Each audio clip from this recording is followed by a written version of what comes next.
Bom dia a todos.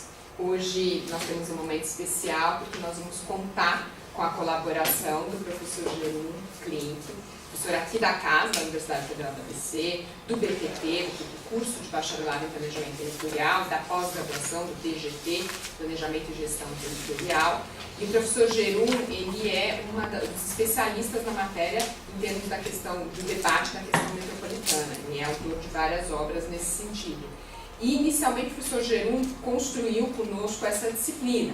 Aí, por opção própria, ele acabou fazendo uma divisão e trabalhando em oficina metropolitana com a professora, oficina de política metropolitana com a professora Silvana, no terceiro quadrimestre, enquanto eu e a professora Silvana ficamos nessa parte mais teórica do segundo quadro com política metropolitana. Mas nem por isso a gente deixa de contar com a colaboração do professor Jerum, porque existem temas importantes que, de fato, só ele tem essa análise mais precisa para que possa complementar esse repertório. Então, essa é a razão de sempre convidarmos o professor Jerum para participar dessas aulas. O professor Jerum, como todos conhecem, também é doutor em economia. Esse é o escopo e a área de investigação. Trabalhou recentemente com o plano regional do consórcio do ABC e, portanto, tem muitos subsídios para colaborar conosco. Então, sem mais delongas, eu passo a palavra ao professor Jerum, para que a gente possa trabalhar hoje o uso e ocupação do solo como função pública de interesse comum.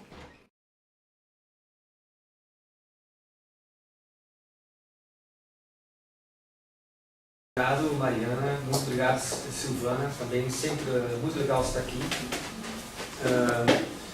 Então, eu basicamente conheço a maioria de vocês, né? A maioria, não todos, mas e com certeza também vários de vocês nos vamos reencontrar na oficina também. E depois a gente tem que discutir um pouco o formato da disciplina, inclusive em função de várias mudanças que têm ocorrido na institucionalidade metropolitana do Brasil. Mas isso é outro capítulo. Hoje, nós temos mais ou menos até meio-dia, né? Nós vamos discutir um tema complexo, muito complexo. Eu confesso que esse tema é um tema que preocupa muito o campo de planejamento urbano regional do Brasil e fora do Brasil. A questão, basicamente, remete à questão da terra.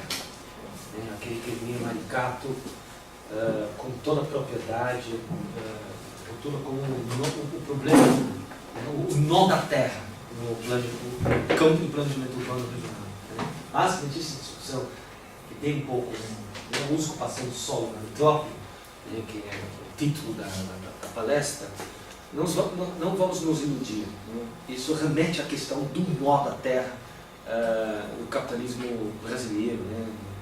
Então, remete a questões históricas de colonização, o papel da terra, como a renda dos escravos, desloca para a terra, remete a questões complexas, né, que perpassam toda a geografia e história do modelo de desenvolvimento brasileiro, né, e não há nenhuma ilusão que nós vamos tratar dessas questões numa aula curtinha, né, que tem esse tema, o uso e ocupação do solo no metrópole, porque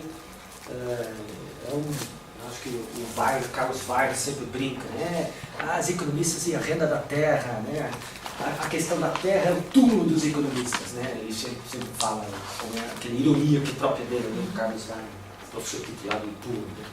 Mas ele tem um ponto chave, né? A questão da terra, tanto do ponto de vista teórico, a reflexão sobre o que é a natureza da renda da terra, né? Como olhar teoricamente para a renda da terra do ponto de vista de uma relação social, ou a terra do ponto de vista da propriedade individual, do ponto de vista epistemológico, né? Para a terra como um objeto a ser analisado, a ser investigado do ponto de vista do individualismo meteorológico. São epistemologias diferentes, né? No campo da economia política, para a primeira vertente, no campo da economia neoclássico, segunda vertente.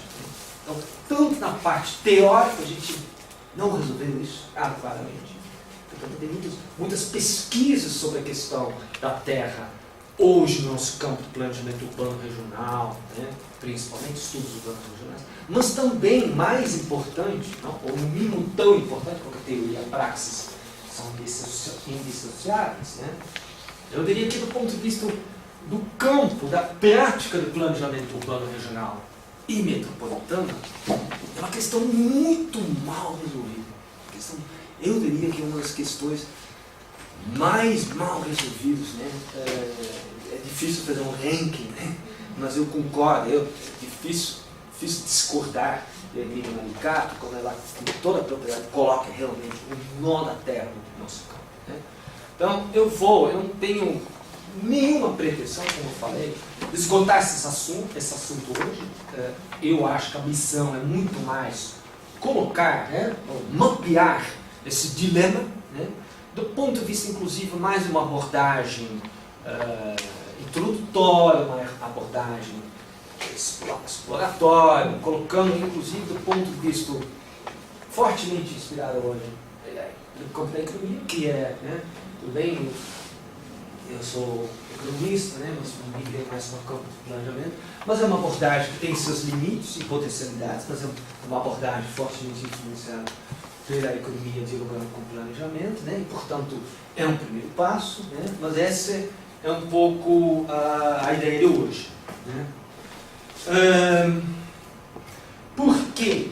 Esse é mais ou menos o roteiro, né.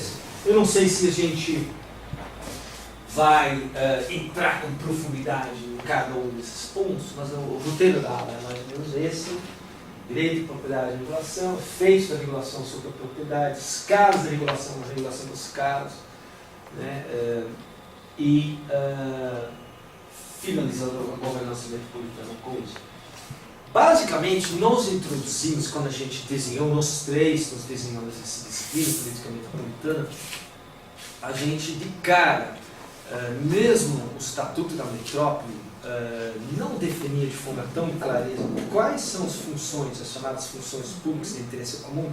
Nós de cara, foi um consenso muito rápido entre nós, a questão da ocupação do solo é uma função pública de interesse comum.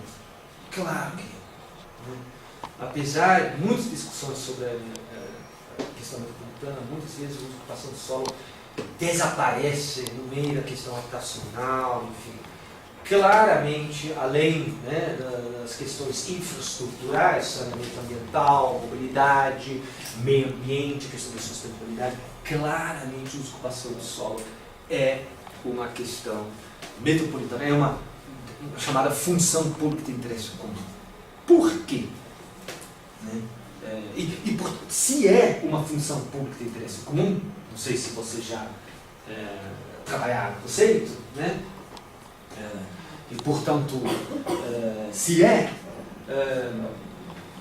quais são as consequências, né? Se é uma função pública de interesse comum, a discussão não se esgota a partir da propriedade em si, o direito de propriedade, mas vai ter questões, o direito de propriedade em relação ao direito de utilizar essa propriedade. A propriedade em si tem que ser separada da utilização dessa propriedade. Portanto, essas são mais ou menos as discussões que eu pretendo abordar com vocês, né? Deixa eu fazer a primeira pergunta então para vocês. Por que a propriedade, ou bem, o uso, ocupação do solo, né? Uso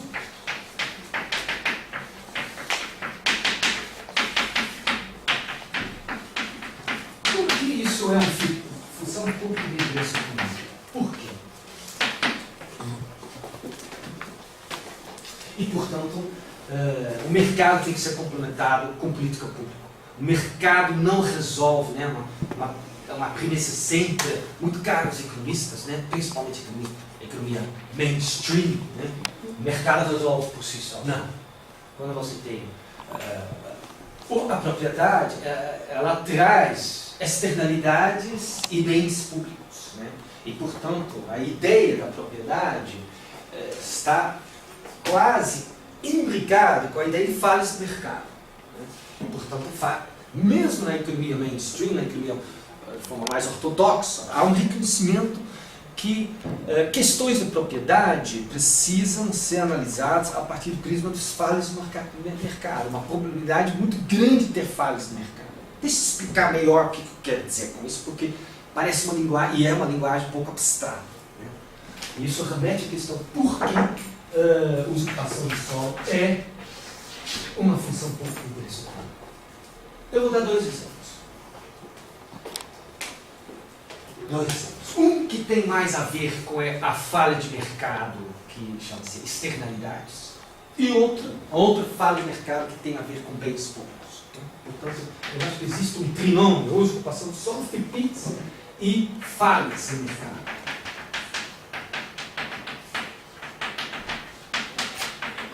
Principalmente falhas de mercado, né? Eu vou começar já com essa questão. Primeira questão, direito de propriedade e regulação subentendida aqui. Estado, mercado, Estado, propriedade, né? Individualismo metodológico, Estado, né? Supostamente o Estado que começa a entrar na regulação da propriedade em prol do bem público, do interesse geral. Né? Você percebe que eu estou usando entre as linhas supostamente, claro, porque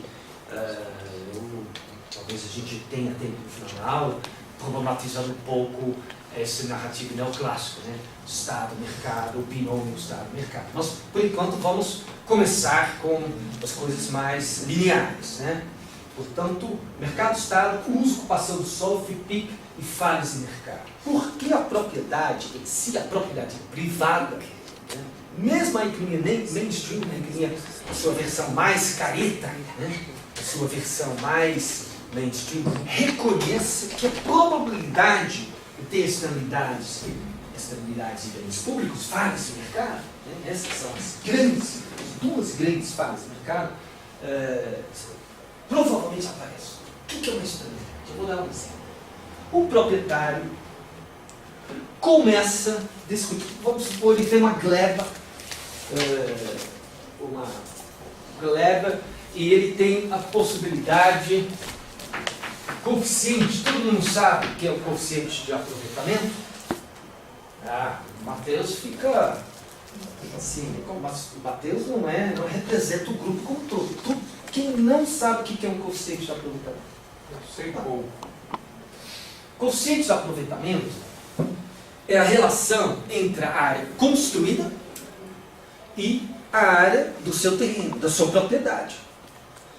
Numa economia totalmente laissez-faire, em algumas cidades norte-americanas, você tem, de fato, uma situação curiosa de nenhuma regulação, pouca regulação. Né? Os coeficientes de aproveitamento não são regulados. Então, o que acontece? O cara vai construir, eu não diria, né, isso vai ser um assunto mais tarde, né? Vou entrar com alguns curvinhos, se bem que talvez esses curvinhos, nessa terça-feira tão chuvosa, eu vou descartar as curvinhas. Né? Uma vez que eu estou sendo informado, tudo pode ser usado contra mim, essas curvinhas. Né? Teoricamente, né, ele vai verticalizar. Por quê? A partir de uma certa gleba, um determinado tamanho do terreno, o proprietário, né, ele vai ter interesse de verticalizar a construção. Ele vai ter um incentivo de aumentar a área construída em relação à área terreno. Por quê? É um custo fixo. Né? Vamos supor, ele é um proprietário que está fazendo uma parceria com uma construtora, né? E é um raciocínio simples. Ele tem uma gleba, ele vai diluir o custo fixo de construção, né, sobre um terreno dado, que ele teve uma despesa, um fluxo de caixa, né, que ele vai querer aproveitar com o número máximo de apartamentos. Ele vai verticalizar de forma infinita? Não. Ou sim. Aliás, é um erro clássico dos urbanistas. Eles sempre acham que a construtora, o proprietário, eles vão construir ad infinito. Não. É um limite para isso.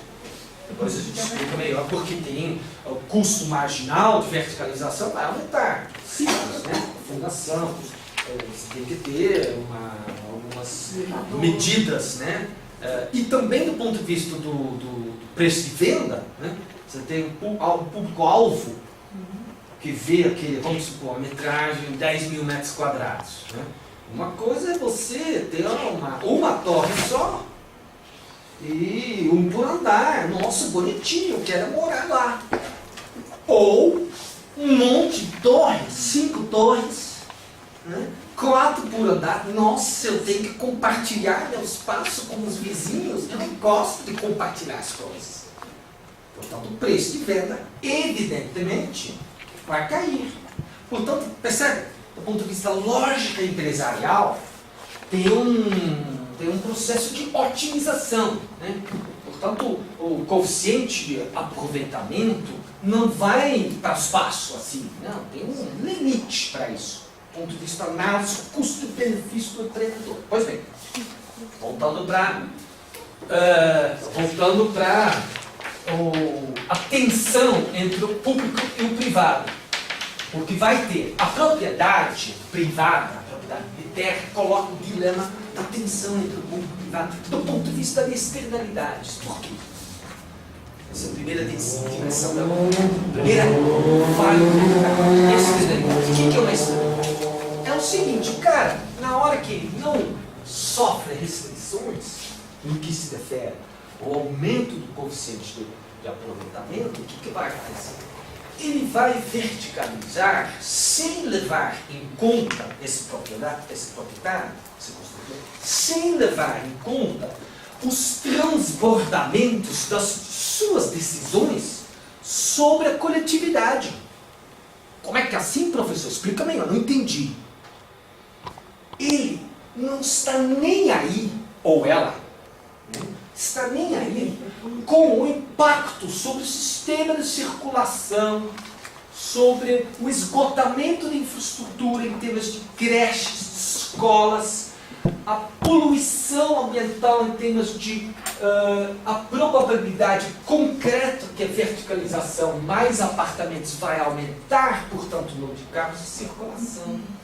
Tem uma tensão, portanto, entre termos da lógica econômica, entre a soma e a parte. Né? A soma e a parte, existe um conceito que chama-se a função social da propriedade. A propriedade existe, e portanto isso foi inclusive a negociação que rolou no Constituinte, né? Os movimentos querendo os direitos, reivindicando os direitos, e as elites percebendo, opa, aqui se a gente não vai brecar, as coisas vão degringolar. Essas massas vão querer tomar cidades. Portanto, a pactuação, né, foi, nós vamos definir a propriedade. E as forças mais progressistas conseguiram repactuar, né, a propriedade tem que cumprir a sua função social. Voltando para a narrativa aqui. Existe, portanto, uma tensão. O proprietário não pode tomar essa decisão sem levar em consideração os efeitos negativos, as chamadas externalidades, né, da sua decisão, no caso aqui, verticalização, sobre a coletividade. Custo marginal do transporte, poluição, sobrecarregamento da infraestrutura viária, etc, etc, etc. Portanto, a política urbana, em vários países do mundo, por exemplo, também, você tem, portanto, uma política de cobrança ou de regulação, cobrança ou regulação do coeficiente e do aproveitamento. Eu aí não vou entrar de que forma se faz isso, se pode fazer isso de forma mais voltada para o mercado, né? Instrumentos econômicos, cobrança do tipo outorga onerosa, operação urbana, construção, CEPAC, etc. Você pode fazer isso de forma mais comando e controle, top-down, do tipo simples, olha, aqui não vai além, o coeficiente de aproveitamento é 1. Acabou, ou 2, né?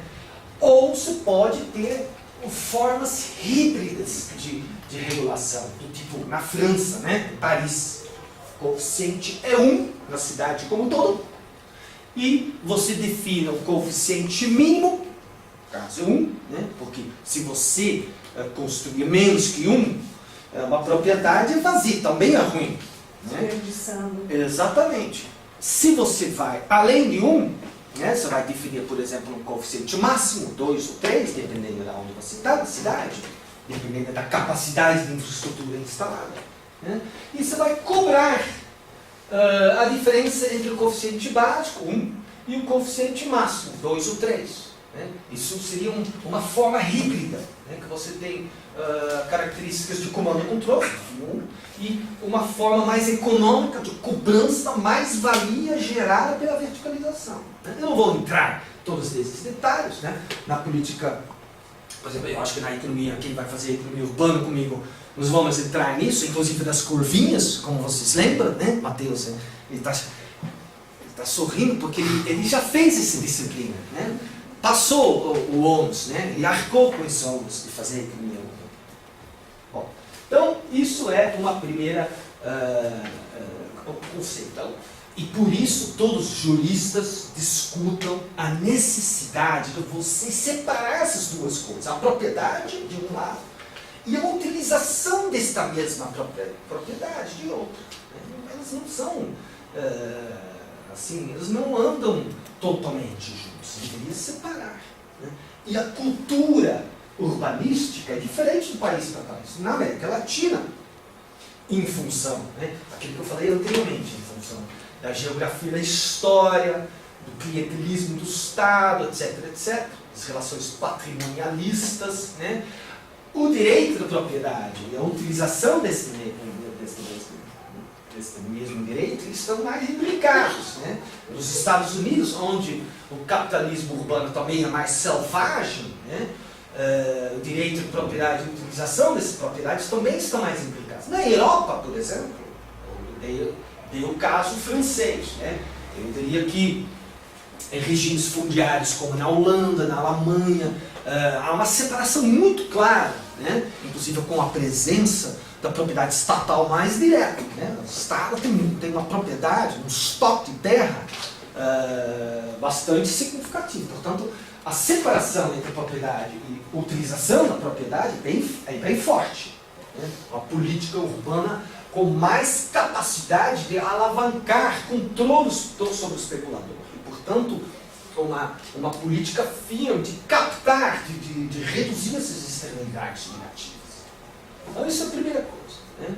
Propriedade, portanto, muitas vezes gera externalidades, você tem que definir. Mas tem uma outra, e aqui eu coloquei a definição da externalidade. O conceito da externalidade é um conceito de microeconomia. Né?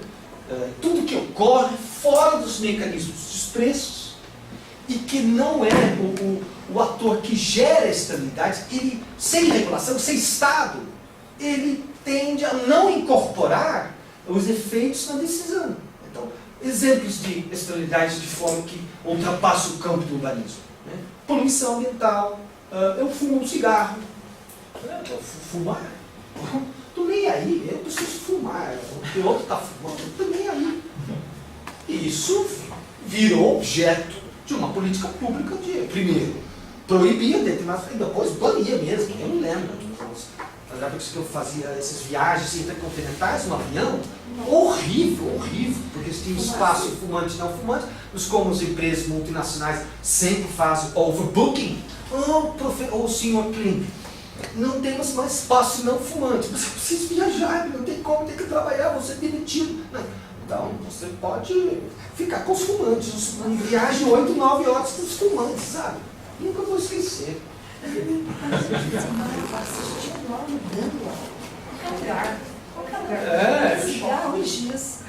Então, isso são externalidades. Externalidades de tudo que interfere com os outros.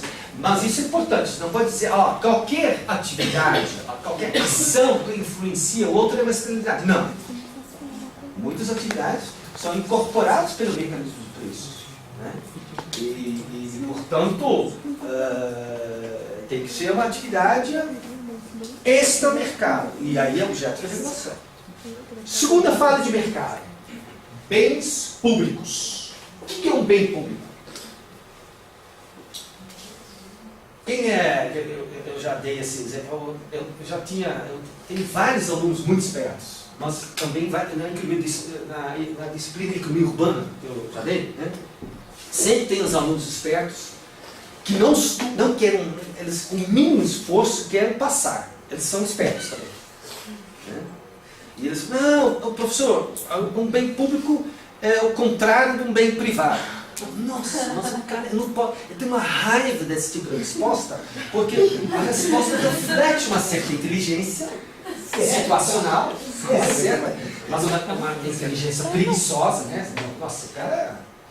Mas ao mesmo tempo eu não posso usar a caneta vermelha, né? Porque, de fato, um bem privado tem. O que é um bem privado? E o oposto do bem privado é que tem duas características. Quem consome paga. E eu, como produtor, posso tomar a decisão e excluir o cara que não paga.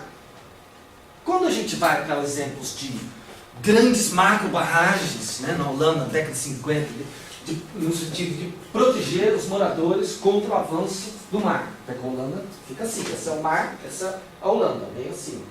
Parte da Holanda fica debaixo do mar, por isso eu estou no Brasil.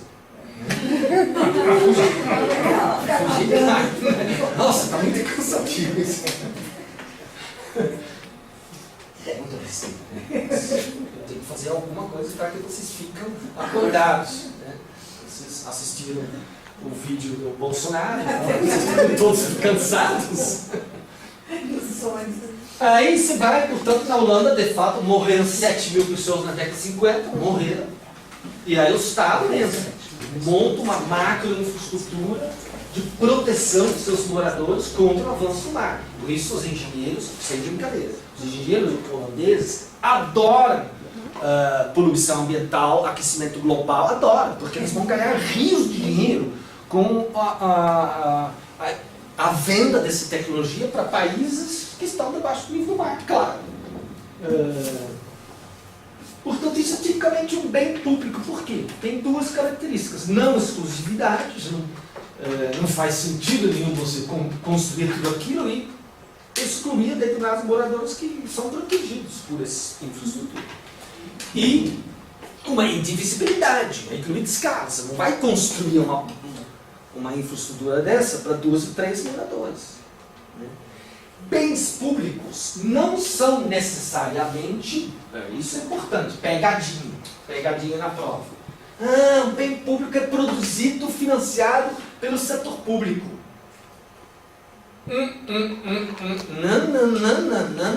Não necessariamente.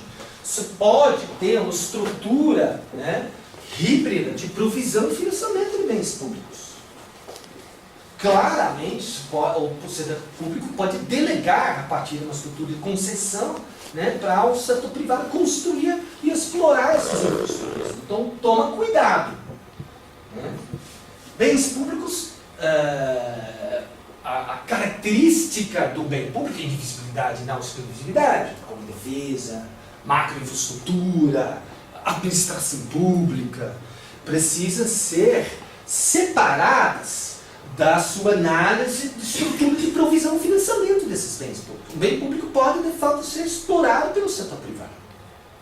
E, aliás, o processo de neoliberalização colocou em xeque essas definições de certeza que caracterizavam, né, o keynesianismo espacial. Isto é, o Estado entra na forma central, bota essa infraestrutura através das empresas monopolistas na rua e explora, precifica isso durante décadas. Isso foi uma época que é o chamado welfare state, né? O nacional desenvolvimentismo na sua versão bastarde, né, na América Latina, né, uma versão bastarde do keynesianismo espacial. Já vimos esse filme, essa trajetória vem se desmoronando a partir da década de 70. Né? Paulatinamente, essa definição também, né, o que é bem público, vai sofrer mudanças em função do avanço tecnológico. Na medida que você tem uma economia de escala, indivisibilidade, isso não é tão fixo. Uma coisa é bem pública na década de 60, rede de água, por exemplo. Tudo muda, rede de água, saneamento básico, é bem público. bota na rua uma rede única. Não, o avanço tecnológico permite você separar, fraturar, cortar em pedaços uma dimensão que chama-se geração e produção, uma dimensão que chama-se transmissão secundária, uma terceira dimensão, distribuição até o lote. Claramente que o que permite fazer isso? Avanço tecnológico. O avanço tecnológico permite você fraturar. Na hora que você começa a montar, portanto, uma estrutura tecnológica que permite você cortar em pedaços, permite o avanço da privatização, permite o avanço paulatinamente do setor privado nessas redes. Né? Essa é a tese, né, do Graham Marvin, um pequeno desvio, uma nota de rodapé, é um livro fantástico. Silvana conhece? Graham Marvin. Eles têm um livro, são 2 geógrafos ingleses, né? Splintering Urbanism. Né? Splintering, urbanismo. Como é que eu vou traduzir? Splintering. Os caquinhos de vidro. O vidro cai no chão, fragmentar. Porque a infraestrutura no keynesianismo, o que é infraestrutura? São redes, é do modernismo, sabe? O modernismo conecta todo mundo, mesmo reconhecendo que a narrativa não se aplica totalmente, né? Ao menos o ideal do modernista da infraestrutura era conectar o território nacional, mesmo no Brasil. Né? Você tem, né, o nacionalismo desenvolvimentismo tem, a partir da implantação das grandes redes de infraestrutura, qual é a missão? Conectar a periferia ao centro, para acumular, para lucrar. Né? Então, o ideal modernista de integração da infraestrutura, conectar, cai por terra, né, a partir da neoliberalização, a partir do avanço do setor privado. Bom, desvio. Volto para o uso e ocupação do solo. O que isso tem a ver com o uso e ocupação do solo, professor? Dá um exemplo de um bem público. Parques, mananciais, UFABC, infraestrutura tecnológica, exatamente. Eu diria que as grandes infraestruturas, né, aliás, áreas centrais saudáveis, inclusíveis, né, é um bem público. Áreas centrais saudáveis, democráticas, espaços públicos que mobilizam o conjunto da sociedade, a área central, um espaço de compartilhamento da riqueza, né? Produção, compartilhamento da riqueza, a área central, vibrante, que não precisa ser revitalizada, porque tem pobres, negros, drogados morando e circulando. Não. Na área central, né? Olhando do ponto de vista da teoria neomarxista, né? Olhando para, por exemplo, Harvey, a área central, né? Vibrante, é um bem público. É que eles chamam na literatura inglesa, né? Commons, são os commons, né? Uma área central vibrante, democrático, com diversidade, portanto, um bem público. Como é que eu não sei?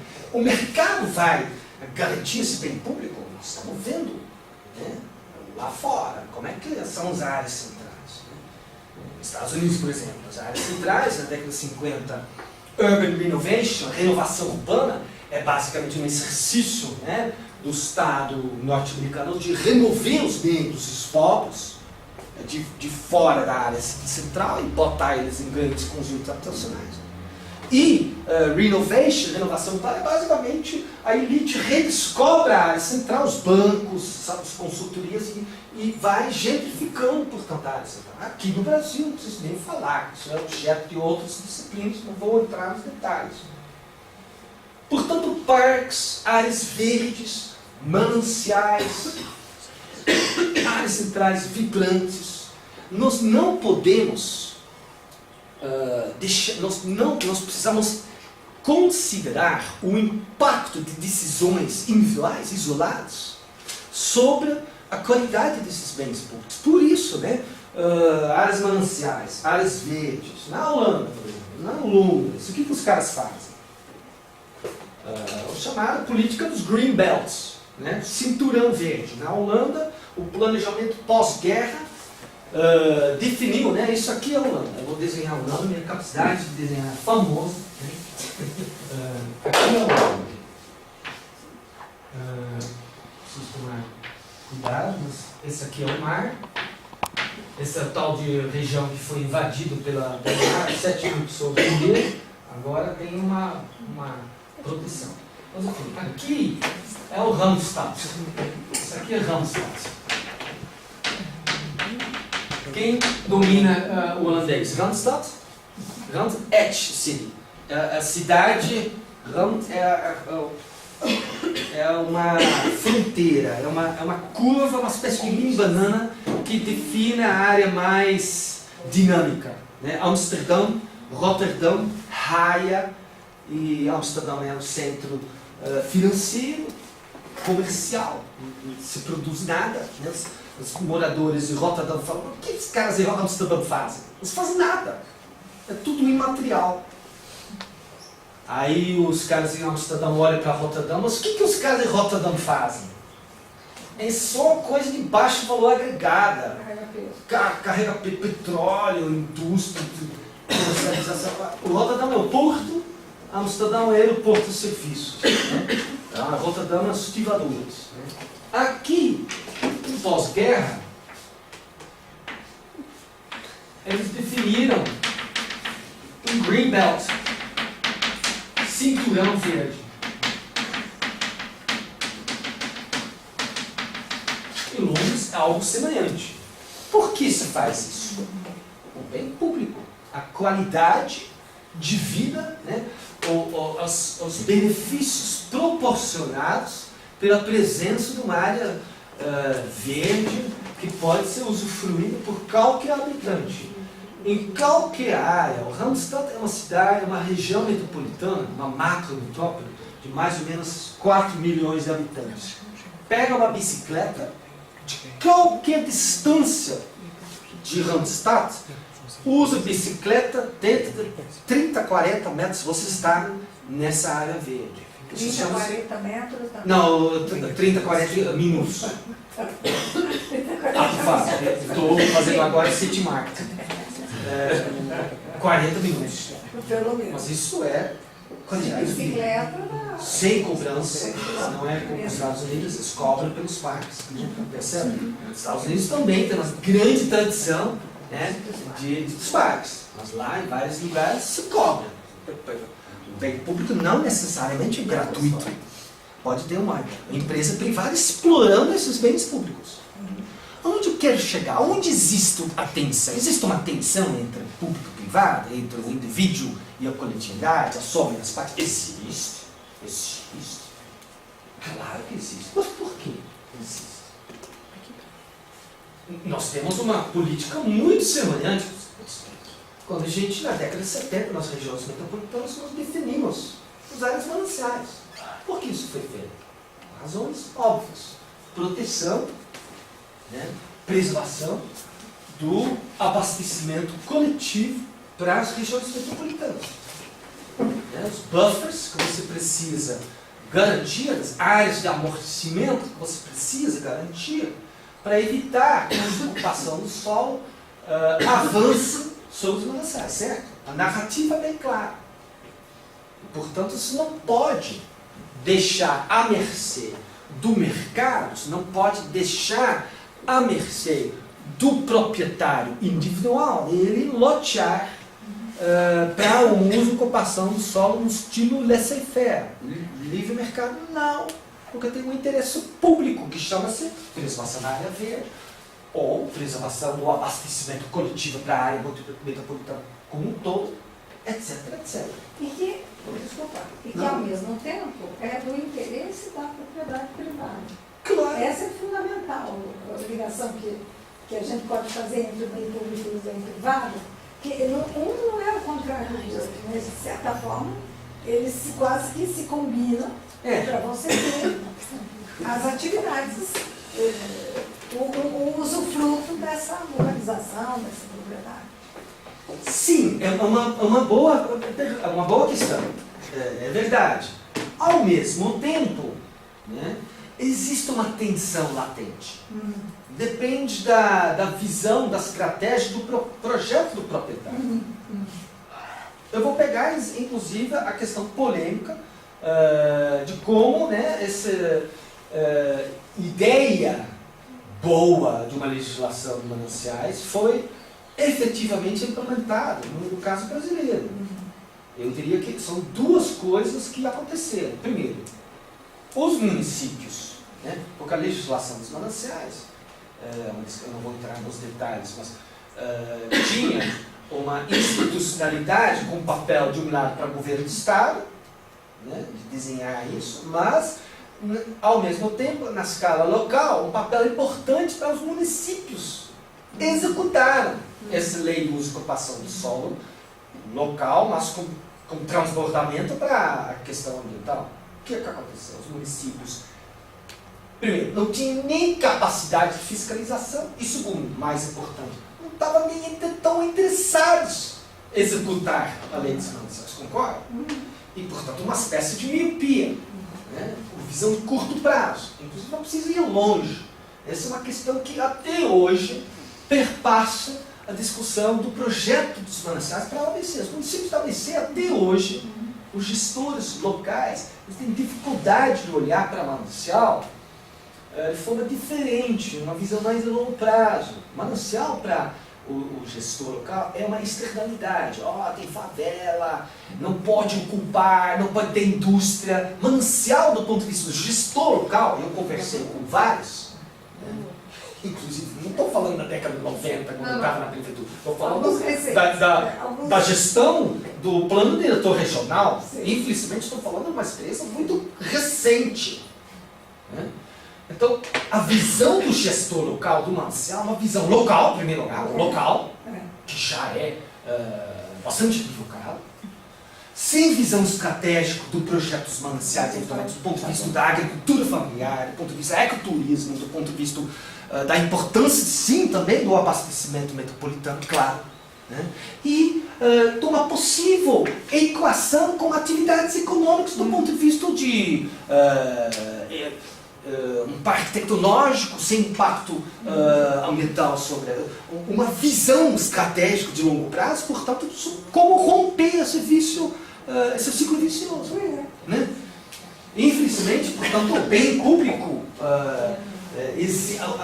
a produção e financiamento garantido do bem público não vai ser feito pelo mercado, e se entrar uma gestão pública, tem que ser uma gestão pública compartilhada, com visão estratégica, complexidade, portanto.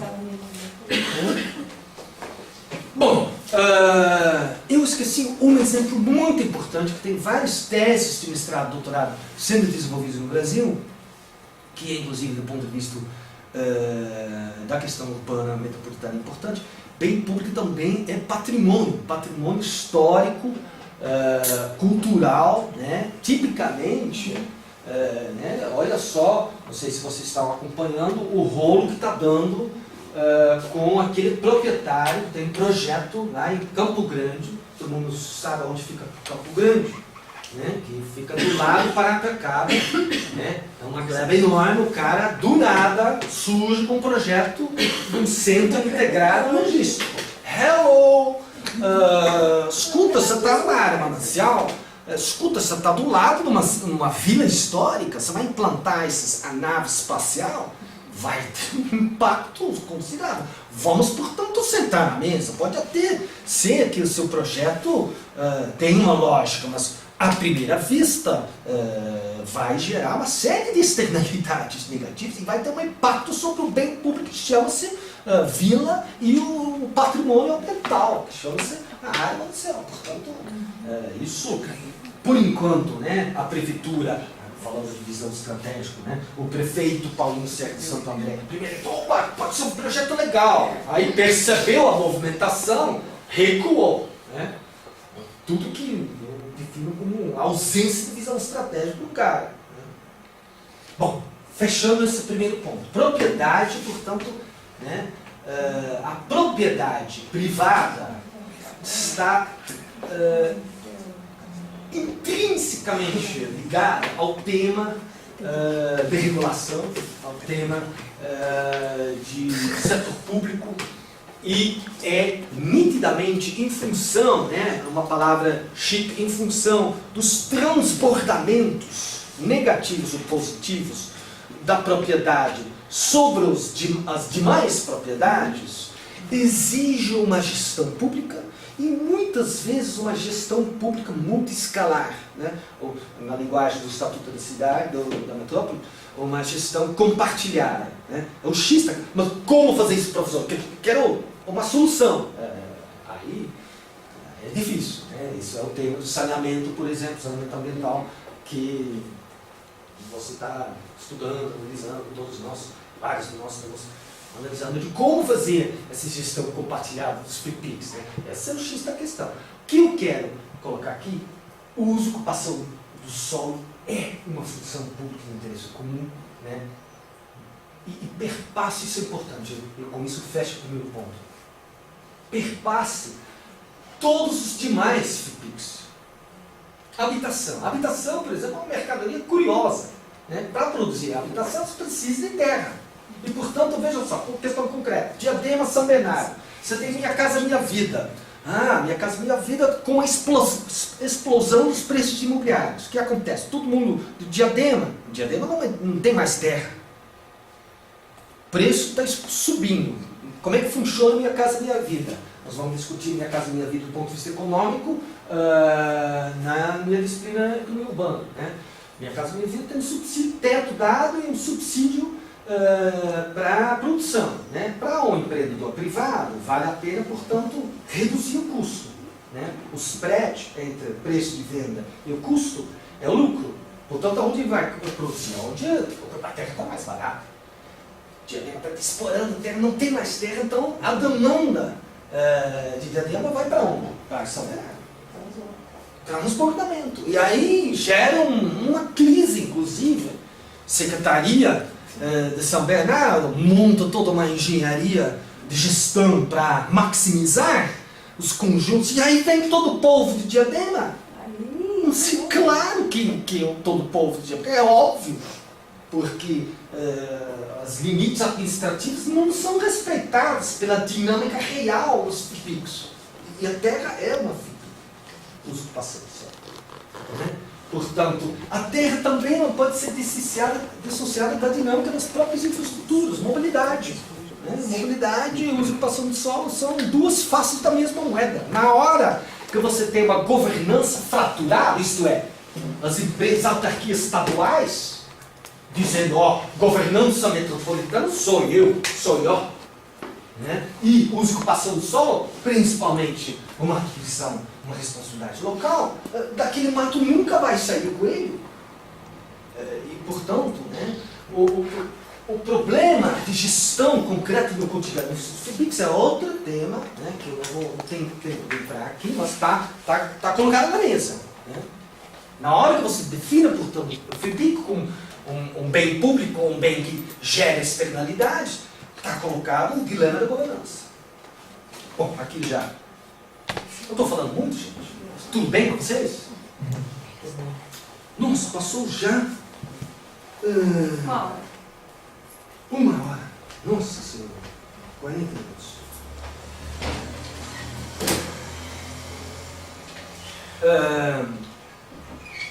Portanto, tem a justificativa da atuação territorial do Estado. Na hora que você tem bens públicos e externalidades, você tem que interferir. Eu não vou entrar muito nesses conceitos da economia neoclássica, isso são detalhes. E você também tem formas, aquilo que eu já falei, formas de regulação.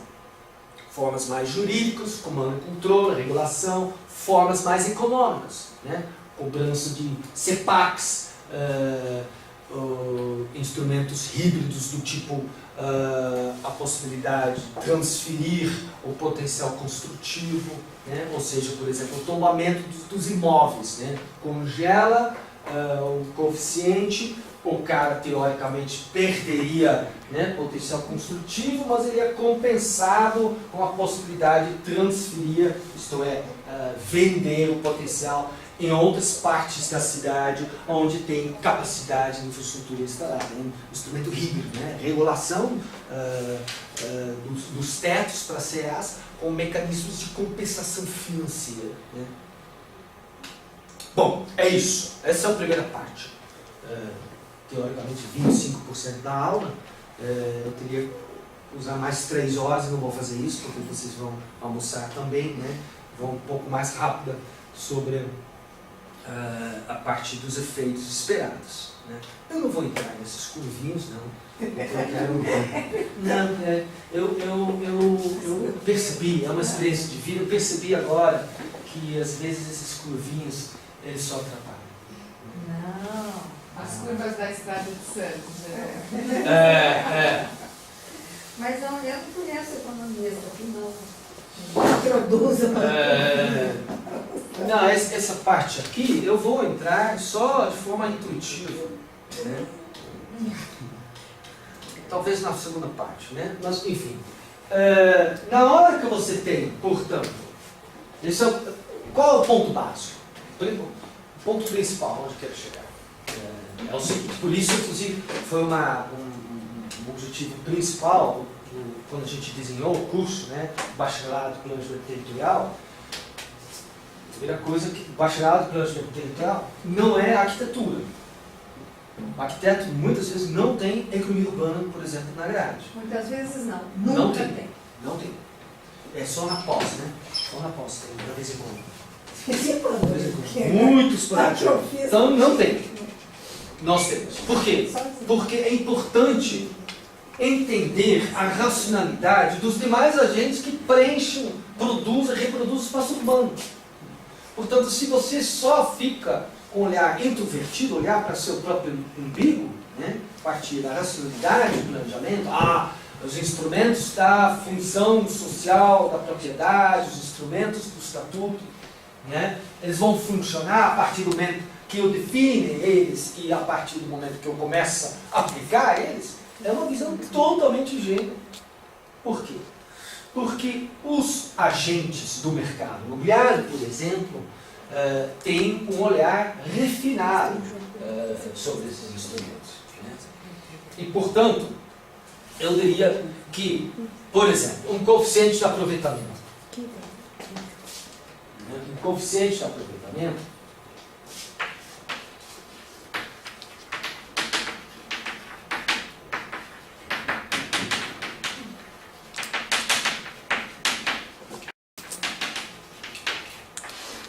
coeficiente de aproveitamento, você tem coeficiente básico e um coeficiente máximo. Automaticamente, né, vamos supor, o coeficiente ótimo, vamos supor que o coeficiente, isso significa coeficiente de aproveitamento com estrelinha. O que significa isso? Vamos supor que o empreendedor ele tem uma gleba, o terreno dele é 15 mil. O coeficiente básico é 1. Vamos definir, isso aqui é o coeficiente básico. O coeficiente máximo é 2. O que vai acontecer?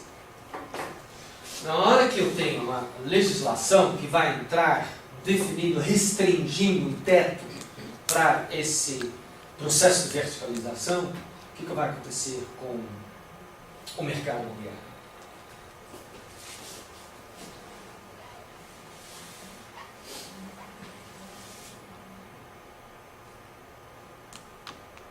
Duas coisas vão acontecer. Duas. Mateus já fez economia urbana. Ele sabe direitinho, mas ele, de propósito, ele ficou quietinho, porque ele não quer revelar o segredo. Está escondendo o jogo.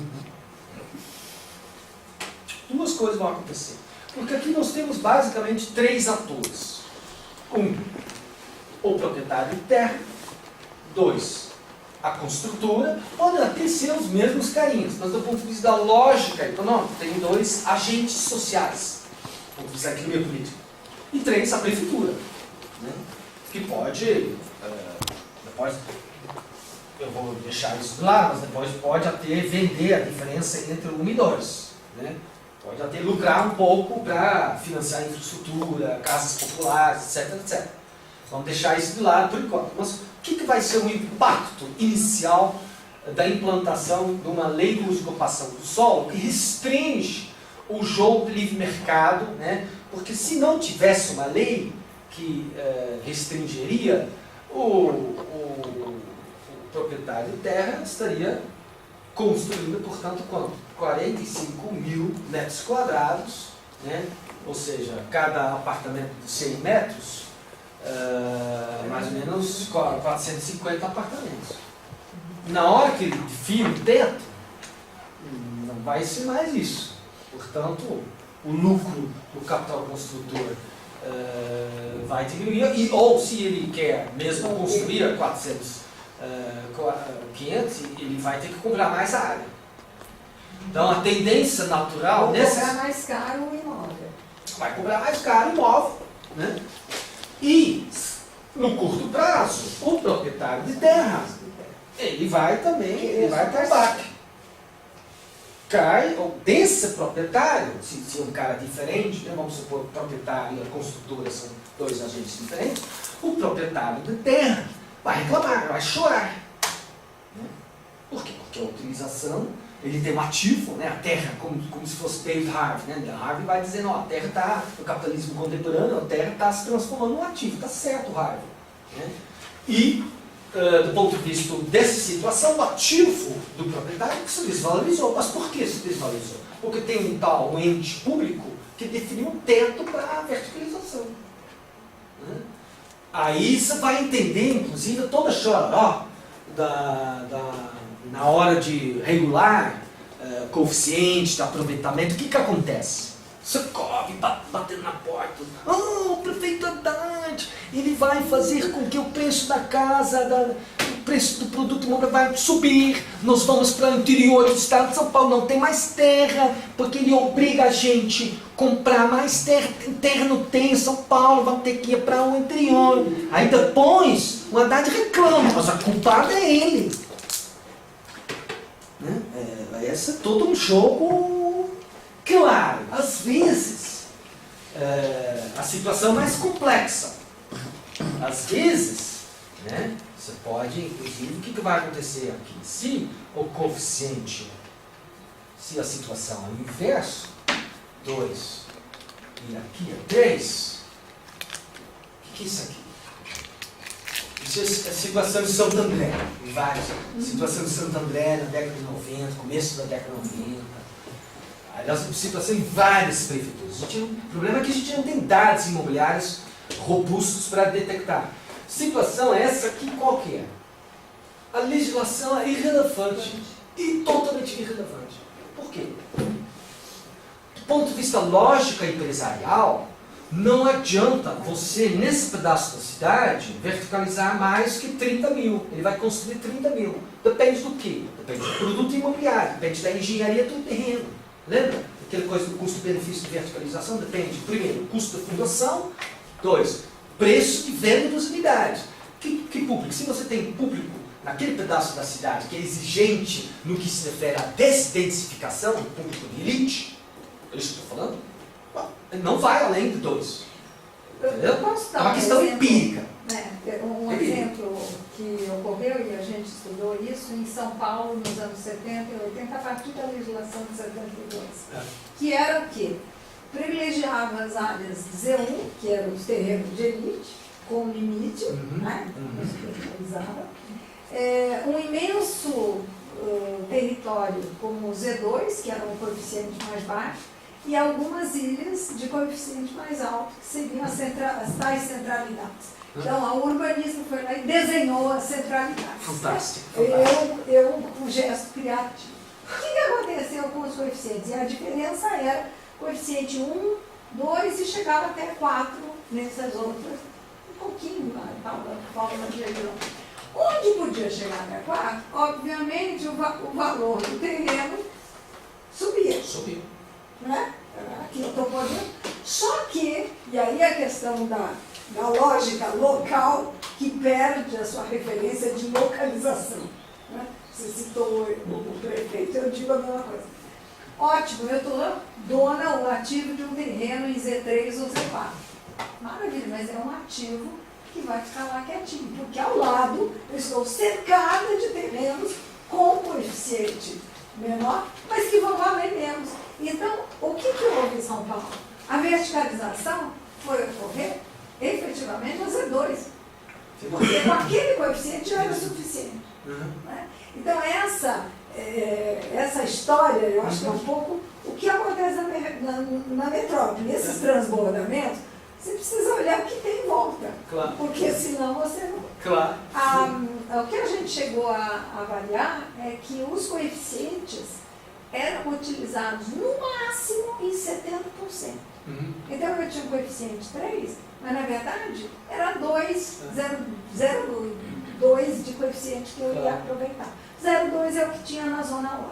Claro. Então havia uma certa homogeneização e essas áreas com maior coeficiente ficaram vazias até hoje. Claro. Um bom exemplo é a Consolação, que tinha coeficiente e ninguém nunca até hoje verticalizou. Não tendo embaixo. Eu tenho um aluno do mestrado, Caio Nogueira, que está fazendo mestrado sobre a autógrafo neurosa. Ele está mapeando com 2 bancos de sistemas de informações, isto é, o sistema Embraes, que dá os preços dos lançamentos, características do sistema de verticalização, e o sistema que o prefeito Haddad montou, que infelizmente agora está sendo desmantelado pelo cara que está na prefeitura, né? Mas é um sistema de informações georreferenciadas que a prefeitura montou naquele época. GeoSamba. Então ele está cruzando, ele está mostrando exatamente isso. 2 coisas que ele está mostrando. Em várias áreas, o teto não está sendo utilizado, mas também ele mostra a pressão do mercado imobiliário de preencher, né? O segredo está nos detalhes. Uma coisa é a política geral, que eu mostrei aqui, coeficiente de aproveitamento, tal. Outra coisa é o desenho e a execução efetivamente existente na prática da política urbana. Isso é o que eu quero dizer. Quero dizer o seguinte: como é que você define esse coeficiente de aproveitamento? O que está dentro e o que está fora? O estacionamento, a veranda, o que é a área computada, a área não computada? Como é que você trabalha os descontos em termos de aquele lei do avião? Né? Que você recebe, você recua um pouco mais do espaço e você recebe em troca um desconto para verticalizar mais. Então vai ter um efeito colateral que os caras vão entrar nisso, né? Os empresários vão aproveitar disso, mas consequentemente você tem um efeito colateral que espaços murados, né? Meio assim, espaços. Enfim, na prática, aliás, outras questões que ele aponta. Como é que você, de uma legislação para outra, tipo 2003, tem uma mudança na legislação, 2013, com a Haddad entrando, tem outra. Numa fase de transição, os caras batem na hora. Direito adquirido, quero protocolo. Exatamente. Aí você vê os dados, né, a geografia e história da utilização desses instrumentos. Você percebe que outra dimensão o mufuca dos caras fazendo lobby junto ao secretário de desenvolvimento urbano, né? Na época, secretário de planejamento. Então, tem de tudo, né? Nós não podemos olhar, né? É uma coisa que o urbanista... Desculpa, professor. Não, o instrumento está regulamentado? Não. É a comissão necessária. Mas o que é importante mesmo, como o instrumento está sendo desenhado e executado na prática. Bom, voltando para a questão, aonde eu quero chegar? Qualquer política que regula a propriedade, isto é, coeficiente de aproveitamento, um outro que eu vou já mostrar, um outro exemplo importante, né? Legislação ambiental, legislação dos cinturões verdes, eles fatalmente vão desencadear uma mudança de gradiente de preços. Opa, isso é importante? É importante. Primeiro, do ponto de vista da lógica, não. Quero conhecer o que mudou no gradiente de preços. Segundo, dependendo do meu conhecimento da lógica geral, a partir da economia urbana, como é que mudou o gradiente de preços, eu posso traçar a economia política de como os agentes vão se manifestar. Se um cara perdeu, ele vai querer bater na porta do prefeito, vai querer contestar e, se for o caso, negociar no balcão as isenções, né? Ou não cumprimento da lei. O livro da Sarah Feldman, por exemplo, é essa. Né? Sarah Feldman, urbanista da São Carlos, né?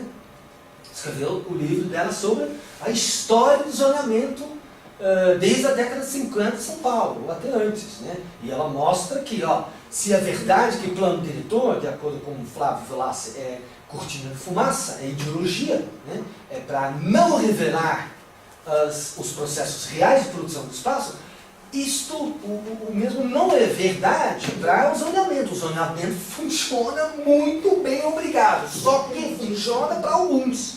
O zoneamento é um balcão de negócios, que fez com que, na história da ocupação de São Paulo, fez com que a zona oeste se transformou na zona privilegiada, com toda a infraestrutura, com toda a acessibilidade, etc, etc. Né? O zoneamento fez isso. Né? O zoneamento. Os atores sociais que cercaram o desenho e a execução do zoneamento. Né? Isso tem nos Estados Unidos, idem. Nos Estados Unidos, o zoneamento é diferente, inclusive, na Europa. Ela faz essa discussão também, muito interessante. Como é que é o zoneamento na Alemanha? O zoneamento na Alemanha está muito claro. Você pode discutir se é chato. Cidade holandesa também. Nossa, que coisa mais chata o zoneamento holandês. É tudo igual. É tudo a estrutura física. Né? Mesmo vai para os bairros mais abastados, grosso modo, né? A variedade de estrutura física não é tão grande. Por quê? O zoneamento, a tarefa do zoneamento é tirar externalidades, garantir bens públicos e, portanto, é montado em função da ideia da eficiência coletiva, não eficiência individual. Né? Nos Estados Unidos, o objetivo do zoneamento já é diferente. Como assim, professor? Não entendi. Isso, inclusive, ela coloca isso com muita clareza, né? Sarah Feldman. O objetivo do zoneamento nos Estados Unidos, né, na geografia e história, a evolução do zoneamento, é preservar o valor da propriedade. Aí, inclusive, todas essas comissões especiais de plano, Special Planning Commissions, né, que são montados na caixinha, né, da prefeitura, o organograma da prefeitura é uma caixinha, quase sempre, Planning Commission. Inglaterra também pouco, né? Inglaterra é um modelo híbrido entre o continental, Europa continental e os Estados Unidos. Os Estados Unidos é mais claro. Tem um grupo de empresários dentro do Planning Commission que preserva o gradiente da propriedade, o valor da terra, das suas propriedades. O zoneamento deslocado de sua função inicial, ideal, né, do modernismo, de separar a indústria, residências, porque traz poluição, preservar espaços públicos, circulação, organizar. O zoneamento na tradição europeia, grosso modo, é organizar bagunça do mercado, né, em prol do interesse público. Com todos os problemas que podem ocorrer, mas são problemas na margem. Grosso modo, isso funciona. Vai para a Holanda, esse cinturão verde, depois de décadas de... Porque o especulador ele quer especular, na Holanda também. A diferença é que tem uma burocracia weberiana, que chamamos de planejamento, um planejador bem pago, né, bem remunerado.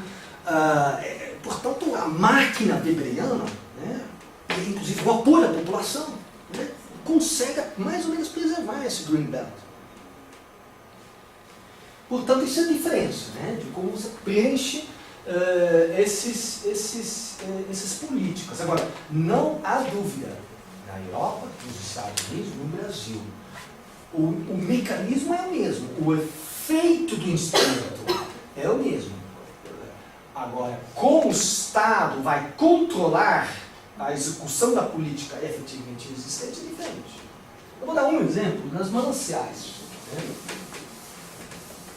Tem tempo ainda? 11h26. Na economia urbana, né, aqui nós temos a distância e aqui nós temos o centro, a área central. Ó, eu limitei o número de gráficos, um gráfico só. Antigamente era a metade da aula era gráfico, só um. Mas aí é difícil, aí não mostrar esse. Aqui é o preço fundiário, que fatalmente vai ter uma influência sobre o preço imobiliário, claro.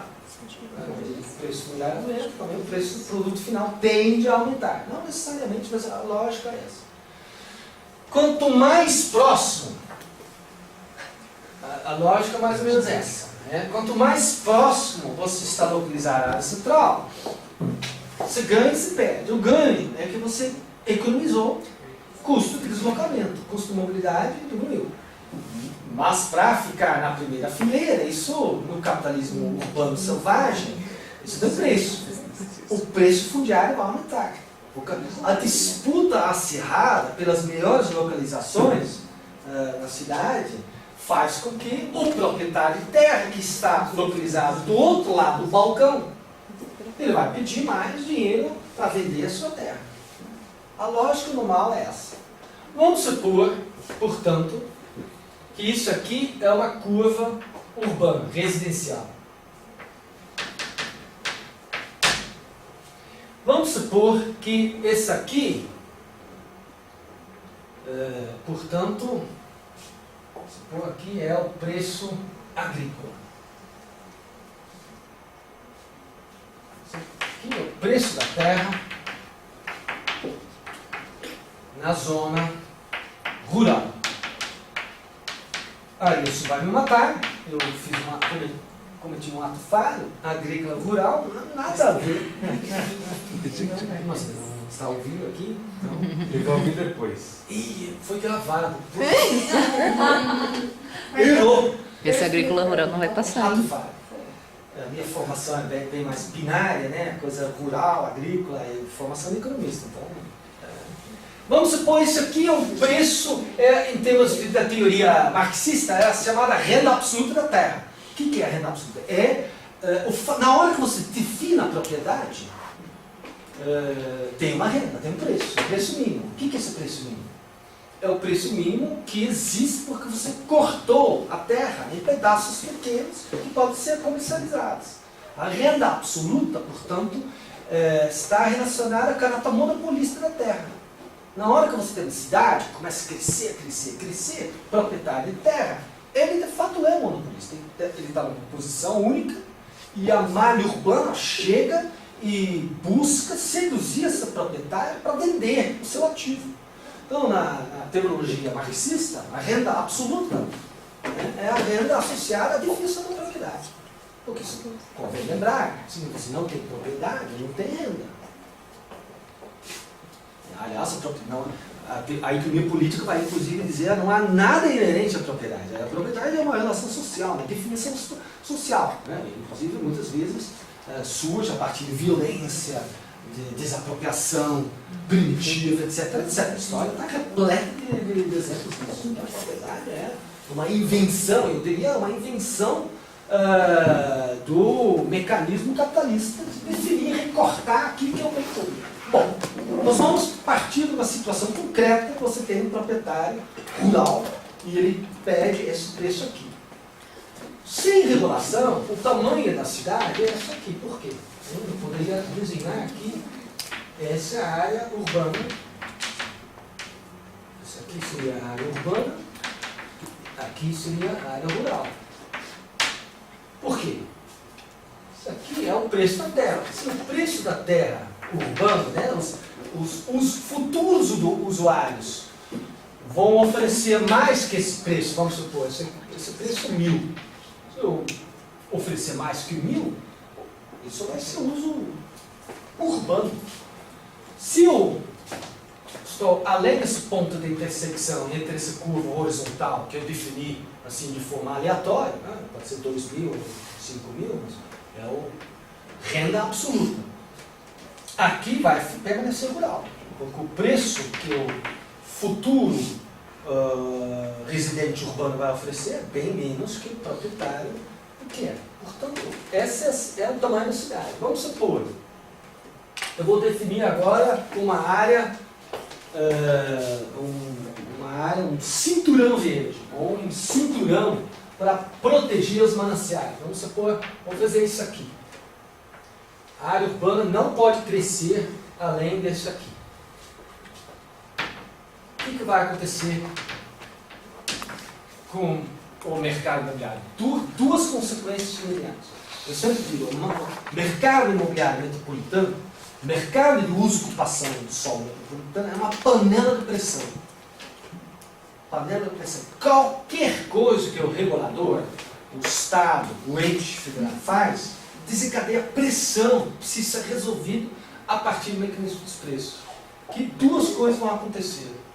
Na Holanda, nos Estados Unidos, no Brasil, independente da especificidade histórica institucional. Duas coisas. Primeiro, esses proprietários de terra, eles vão perder, eles vão se sentir prejudicados. Por quê? Isso, na situação laissez-faire, na situação antes de uma legislação ambiental, antes de uma legislação do cinturão, instalação do cinturão verde, eles tinham essa renda. Agora é só esse preço aqui. Eles perderam. Segundo, a cidade sofreu agora, como em Londres, a cidade sofre com uma restrição de crescimento, como na Holanda você tem uma zona de restrição de crescimento, não pode ter ocupação. Portanto, na área urbana, automaticamente, a população tem que ser habitar, a população tem que se resolver, entre aspas, numa superfície, num espaço menor. Portanto, a disputa acirrada pelas melhores localizações vai se acerbar, vai, portanto, desencadear uma espécie de aumento dos preços aqui, ó. Que é exatamente o que você vê em Amsterdã, você vê na cidade de Londres, né? Os preços na área urbana tendem a se exacerbar. Portanto, os economistas mainstream, eles vão dizer, ó, a questão do cinturão verde, a questão da legislação dos mananciais, sim, tem um benefício que você gera um bem público. Você gera um bem público. O custo disso está aí. Você vai ter duas pressões sobre o mercado imobiliário. É uma queda da riqueza dos proprietários na periferia, por isso, inclusive, vai para a área metropolitana de São Paulo, aqui no ABC, bate na porta do prefeito de Rio Grande da Serra, do prefeito de Ribeirão Preto. O que eles querem? Nós queremos indústria, não queremos ocupação, porque eles não enxergam o bem público, eles só enxergam os custos de não ter um projeto industrial, de não ter uma conexão com o Rodanel, de não ter possibilidade de crescer.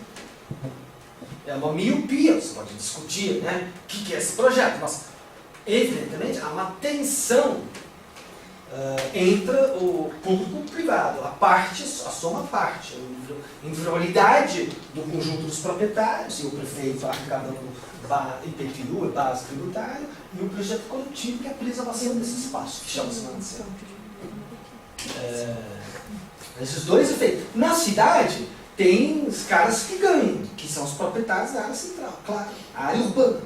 Eles recebem uma mais-valia, né, um incremento da sua propriedade.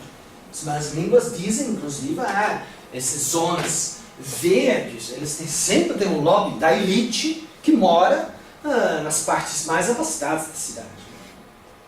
Eu não vou entrar nessa discussão, mas evidentemente, quando você tem análise fundiária, os gradientes fundiários, sempre tem uma possibilidade de conectar isso com as discussões da economia política, quem ganha e quem perde, como é que esses ganhos e perdas se articulam com o trabalho do lobby junto à prefeitura. Claro, tem várias dissertações que procuram investigar isso. O que é diferente diferente. Isso é Holanda, Estados Unidos, mais ou menos. No Brasil, nós temos mais um ou dois elementos. Que é o seguinte, na hora que o preço cai, aqui cai, o que acontece? Se não tem uma política habitacional, porque você tem urbanização de baixos custos, etc, etc, que a Emília Maricato e os urbanistas críticos descrevem muito bem, obrigado, Nabil Bunduki, não tem política habitacional. A partir da década de 30, o desenvolvimentismo cresce, urbanização e industrialização, sem alternativa, os caras vão evidentemente para a periferia. Porque eles são burros? Não, isso só a Folha de São Paulo escreve. São burros, você não fica morando perto da água, eles são burros. As pessoas vão evaporar, precisa morar em algum lugar sem alternativa. 1 mais 1 é 2.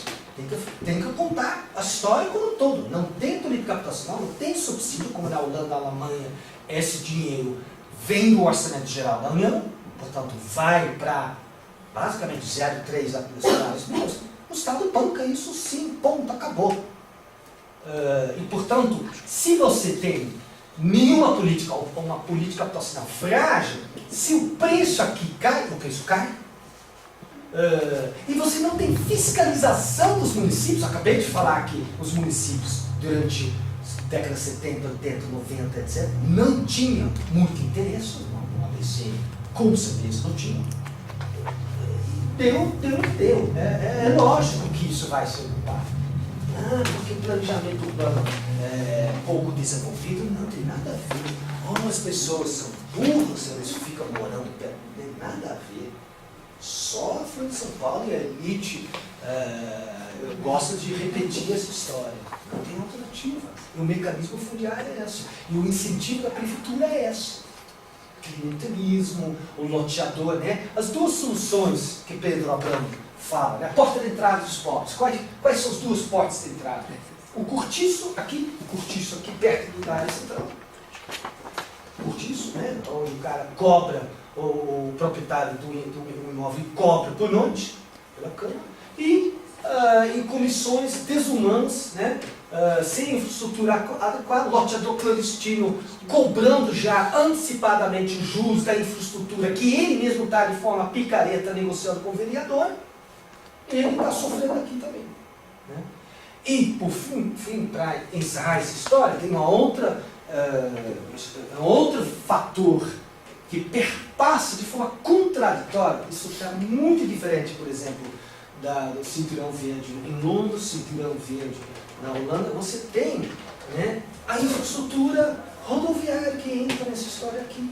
Na década de 70, ao mesmo tempo, você tem toda essa legislação dos mananciais com caráter neoindustrial, né, com uma lógica CETESP que vai licenciando os empreendimentos. Você tem a implantação do Rodanel. A Rodanel tem um objetivo de facilitar o escoamento da produção industrial, que está bombando naquele momento, mas é um elemento que gera efeitos contraditórios. Porque o Rodanel, o que é o Rodanel? É o Rodanel na periferia da cidade, certo? É um anel metropolitano. O Rodanel vai complexificar ainda mais esse trabalho de preservar o bem público, seja uma zona verde, seja o abastecimento coletivo da água, porque lógico, sem uso e ocupação controlados, vai desencadear uma bagunça. E é uma questão também, de novo, metropolitana.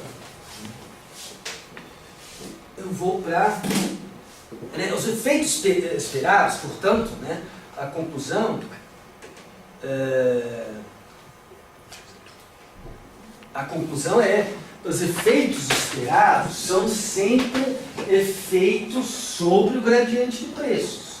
E, portanto, tem ganhos, perdas e análise da política pública, seja uma política pública de criar habitação de interesse social, seja do ponto de vista de garantir a sustentabilidade urbana, seja do ponto de vista de minimizar as externalidades de uma verticalização, né? A política pública, os urbanistas muitas vezes olham de forma assimétrica, de forma incompleta, olham só para o objetivo intrínseco da política ambiental, urbana, habitacional, os bens que serão fornecidos. Sim, esses bens representa uma parte da equação econômica. Uma outra parte é o custo escondido, mas que incide efetivamente sobre os proprietários e sobre o mercado. Os outros agentes que produzem e reproduzem o espaço urbano metropolitano. Portanto, o planejador, na formação de vocês recebem uma formação já antenada com esses efeitos sobre o mercado imobiliário. E aí, eu vou agora entrar, isso é o penúltimo e último ponto, vou juntar isso, o dilema da escala. O dilema da escala eu entrei pouco nisso, mas é o dilema adicional, né? É o seguinte, se você já tem uma diferença, portanto, entre o direito de propriedade e a utilização desse mesmo direito, que gera, portanto, toda uma economia política complexa, a quebra-cabeça vira mais complexa ainda na medida que você coloca as escalas dessa configuração da política pública. O que eu quero dizer com isso? Escala é o seguinte: o Estatuto da Cidade botou, grosso modo, a responsabilidade, né? A professora Mariana vai detalhar, qualificar essa análise muito melhor que eu tenho condições de fazer, né? Mas, grosso modo, eu diria que o uso e ocupação do solo, né, a partir do plano diretor, a partir do Estatuto da Cidade, né, a partir do processo constituinte, e que trouxe a descentralização, a necessidade, portanto, de transformar o planejamento urbano, que era o planejamento técnico-burocrático, no constituinte ninguém estava interessado na questão metropolitana, a questão metropolitana era muito associada ao regime militar, etc, etc. Né? Vou poupar os detalhes. Portanto, a tendência era de enraizar o controle sobre o uso e ocupação do solo e os grandes pilares, os dois pilares da reforma urbana. Quais são os dois pilares, na minha visão, da reforma urbana? Planejamento colaborativo, romper o padrão técnico-burocrático, planejamento colaborativo participativo, portanto, substituir uma racionalidade instrumental da engenharia, né, por uma racionalidade comunicativa, né, no estilo Habermas, né, o planejador não é mais alguém que tem sempre o melhor conhecimento, vai explicar para todo mundo como é que vai ser, a partir do desenho. Não, o planejamento vai trabalhar a partir de uma racionalidade comunicativa, de ouvir, de mediar. Esse é o primeiro pilar. O segundo pilar é a função social da propriedade. A propriedade existe, paciência, não houve revolução, vai ser reforma, não revolução. Portanto, o pacto vai ser, existe uma propriedade, mas ao menos, né, foi uma derrota estratégica. Derrota é que não tem revolução. Mas é uma derrota estratégica porque ao menos colocamos o pezinho na porta antes de ela totalmente fechar. Vamos garantir a função social dessa mesma propriedade. Pois bem, o que é isso? Difícil, o que é isso? Bom, vamos captar mais valia da terra, vamos trabalhar a utilização do solo nos melhores lugares, criar centralidade onde você tem infraestrutura instalada, evitar espraiamento, deslocamentos pendulares desnecessários, né, que oneram o bolso do trabalhador, das famílias mais pobres, e a poluição ambiental, aquecimento global, etc, etc. A função social da propriedade vai trabalhar com essa noção dos bens públicos, das externalidades, na linguagem da economia mainstream. Harvey diria, na linguagem da economia política, né, a função social da propriedade é que o Estado, a escala local do Estado, tem que entrar para garantir a produção e a apropriação da riqueza coletiva pelas pessoas que moram na sociedade urbana, né? No sentido lefebvriano, né? O planejamento a partir da ideia do direito à cidade.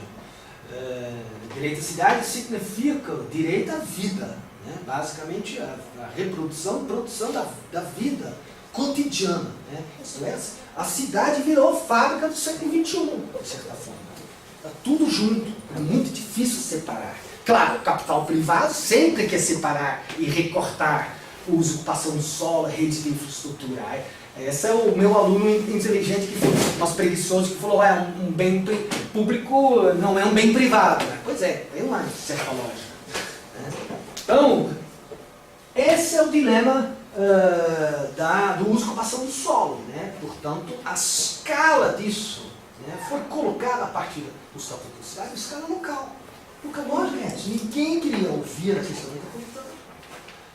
A escala local, a escala mais adequada para radicalizar um projeto democrático, né, de minimizar a distância entre governante e governado, evidentemente a lógica era essa. Vamos enraizar o projeto e a estratégia da reforma urbana, isto é, função social da propriedade e planejamento participativo, vamos enraizar isso na escala local. Isso se mostrou uma armadilha, gente.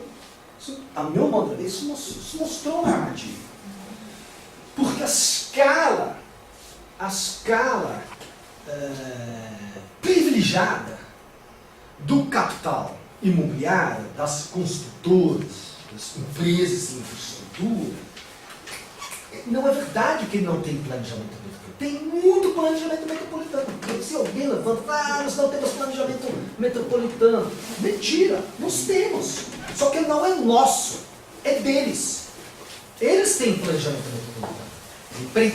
A partir da Minha Casa Minha Vida, a PAC Urbanização, desencadeou um planejamento metropolitano que gerou altíssimos lucros para as empreiteiras, o capital construtivo, as construtoras, etc, etc. Então, a escala privilegiada dos agentes privados é a escala metropolitana.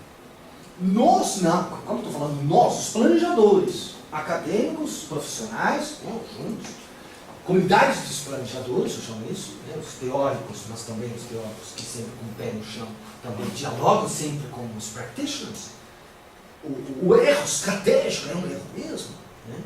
É um erro lógico, é fácil dizer, tá vendo, eles fizeram tudo errado no processo constituinte. É fácil dizer, quando você não está lá. Ainda mais, pior o estrangeiro falando isso. Pior ainda, mas, enfim. Os estudiosos o balanço que vem emergindo é que isso mostrou um erro estratégico. Por quê? Porque a escala não é nível de governo. A escala é uma arena contestada pelos agentes sociais, públicos, privados, movimentos sociais, movimentos ambientais. A escala não é nível de governo, mas a escala privilegiada para a reprodução da vida não é o município. A escala para a reprodução da vida é a escala metropolitana, isto é, a arena contestada por esse conjunto de agentes.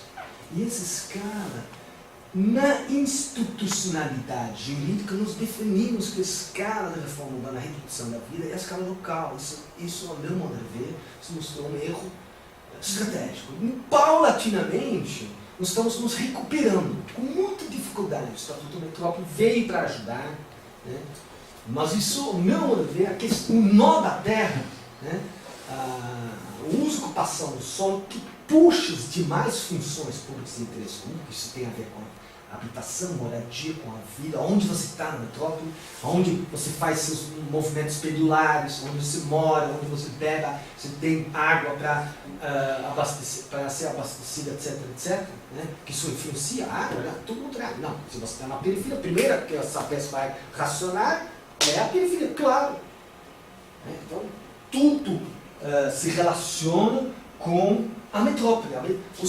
O direito da cidade não corre na cidade. O direito da cidade é garantido na metrópole. E, portanto, é trágico. E o uso e ocupação do solo é o nó central. Então, 3. Essa é a escala da regulação e a regulação da escala. Escala, portanto, escala não é nível do governo, escala é, isso eu vou colocar na louça, porque é a discussão, do texto naquele livro da Esther Limonati, Um Novo Planejamento para o Novo Brasil, um capítulo sobre a escala metropolitana, que eu estou problematizando a discussão apenas institucional. A discussão institucional é muito importante, mas ela é necessária, mas não é suficiente. No Brasil nós adoramos discussões institucionais. são os campeões. Mas as discussões, eles representam meramente um passo. Né? Portanto, a Scala é uma arena. Uma arena contestada pelos atores sociais. E, portanto, para entender por que os FIPICs e a Scala, a governança metropolitana não vai para frente, você tem que fazer uma outra pergunta. Você tem que entender quais são os projetos e as estratégias daqueles agentes que produzem e reproduzem o espaço metropolitano. Essa é a pergunta. A pergunta não deveria, portanto, ser uma pergunta normativa. Por que o Estatuto da Metrópole não vai para frente? Por que o Estatuto da Cidade? Por que os prefeitos não se juntam, definem os coeficientes de aproveitamento bonitinho? Né? O que você computa, prefeito de São Caetano? Você computa o estacionamento, a veranda ou não? Né? Os prefeitos precisam harmonizar a definição do coeficiente de aproveitamento e depois precisam computar de forma harmonizada também a altura e as contrapartidas. Se fizer tudo isso, 39 prefeitos fazendo isso bonitinho, a coisa vai. Não vai, evidentemente. E a pergunta, portanto, é quais são os atores públicos, privados, movimentos de moradia, os movimentos ambientais. Veja só, não é um problema apenas aqui de governos. Prefeito de São Caetano não conversa com o prefeito de Santander porque um é PSDB, outro é PT. Se fosse só isso, nossa, seria tudo bom. Gente, o movimento de moradia também, né? Até o Constituinte tinha convergências entre a agenda ambiental e a agenda urbana. Eu diria que hoje o movimento de moradia, o movimento ambiental não tem a mesma racionalidade, não tem a mesma linguagem, inclusive do ponto de vista do background, a origem socioeconômica, os ambientalistas são mais ou menos, né, têm uma linguagem mais tecnoburocrática, mais familiaridade com a linguagem do planejador, o movimento de moradia, mas tem uma racionalidade diferente. Que é dramático, porque no plano diretor, às vezes, você tem que se articular para, inclusive, fazer frente ao capital imobiliário. Enfim, são lógicas. Nem estou falando, inclusive, da lógica das autarquias estaduais, que dominam a agenda da infraestrutura, licenciamento ambiental, como compatibilizar a urbanização e assentamentos precários no município, né, em assentamentos localizados em mananciais, perante a lógica neoindustrial de uma agência como a CETESB. Né? Então, Scala não é apenas o nível do governo, Scala é arena social. E, portanto, o uso e ocupação do solo tem tudo a ver com isso. Você pode, desculpa, repetir a pergunta? Quais são os agentes públicos, privados? Exatamente. A pergunta, ao meu modo de ver, a pergunta-chave hoje na discussão teórica e prática da governança mesmo, a pergunta não deveria ser porque o Estatuto da Metrópole não foi implementado, ou não vai. A pergunta deveria ser quais são os projetos e as estratégias do conjunto dos agentes, públicos, privados, movimentos sociais de diversas naturezas, que preenchem, né, ou esvaziam a agenda metropolitana. Quais são os projetos e as estratégias daqueles agentes que produzem o espaço metropolitano? E, portanto, é público, privado, movimentos ambientais, aquilo que Gabriela Lota fala, né, os burocratas em nível de rua, né, que tem o cara da CETESB, ele tem um poder enorme. A Rosana fala, tem um estudo de casos lá aqui em Santo André, uma tentativa de uma prefeitura de esquerda tentar urbanizar, melhorar ambientalmente e do ponto de vista das condições de vida o assentamento. E CETESB dizendo, não dá. Tem, inclusive, lacunas nas normativas, porque não é legislação, tem isso também para piorar. E tem uma lógica de CETESB, que é uma lógica, ironicamente, mais fácil você aprovar um empreendimento industrial que um assentamento precário em habitação. É isso, gente. Essa é a agenda de pesquisa, tentar dissecar as lógicas e os projetos estratégicos perversos daqueles agentes. E como essas agendas se conectam ou não se conectam, e inclusive toda a abertura para montar lógicas, né, discursivas, né, quem vai para pós, né, pode pensar Bourdieu, isso pode haver com análise do Bourdieu no campo, né, ou análise mais marxista da economia política, né, interesses, como usar o aparelho estatal, os agentes conseguem usar o aparelho estatal, né, para implantar sua estratégia metropolitana. Né. É um campo para pesquisa importantíssimo que coloca de ponta cabeça a discussão normativa. Deveria ser assim, deveria... Gente, claro, nós estamos há décadas falando que a governança metropolitana deveria ser desse jeito. Sabemos disso. Eu estou cansado já disso. E, portanto, a discussão deveria ser uma discussão mais quais são os agentes. E do ponto de vista da praxis, nós estamos com portanto, uma agenda cheia de trabalhos, né? Desde o papel da sociedade na agenda metropolitana, que é uma coisa trágica, né? O elo perdido a participação. Eu acho que essa é a questão mais importante que qualquer coisa. O paradoxo que nós estamos vivendo, a nossa vida ocorre então, enquanto a gente não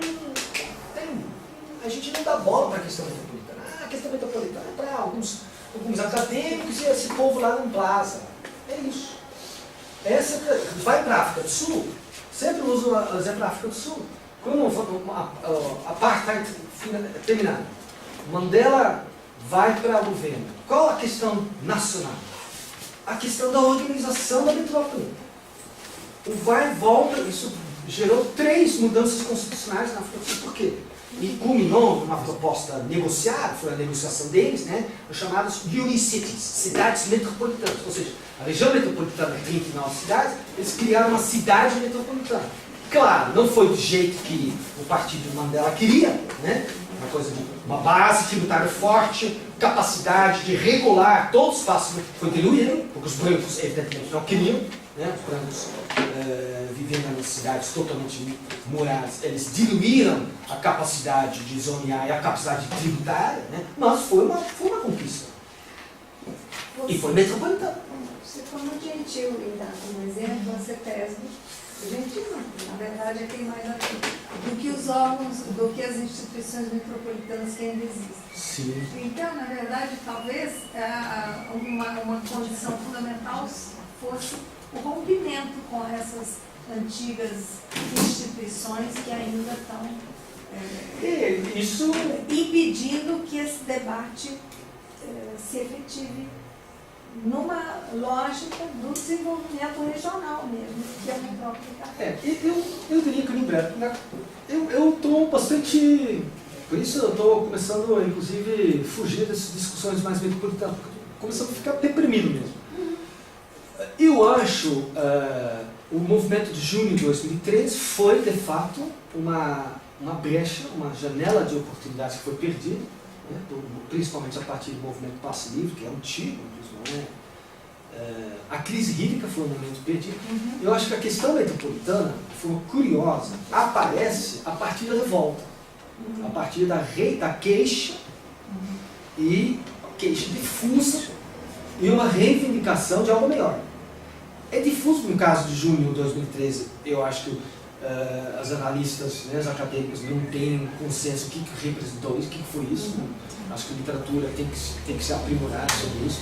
Mas para mim, uma coisa está clara, começou com o movimento Passe Livre, não foi aqueles 20 centavos, não foi isso. Foi a revolta com as condições de deslocamento, naquelas condições caras, né?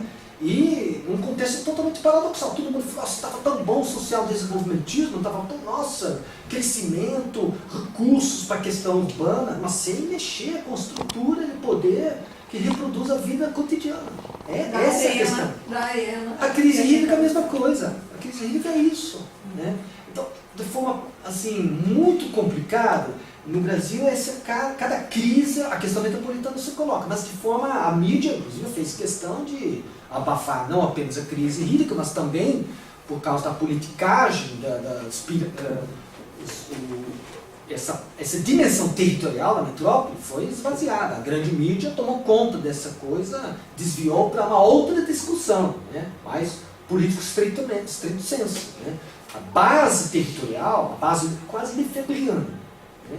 O espaço da vida, a metrópole é o espaço da vida. E o movimento Passe Livre reivindicando isso com muito claro. Eu li uma tese, inclusive, sobre isso, sobre o papel do movimento Passe Livre no início disso e antes, né? E como a mídia esvaziou.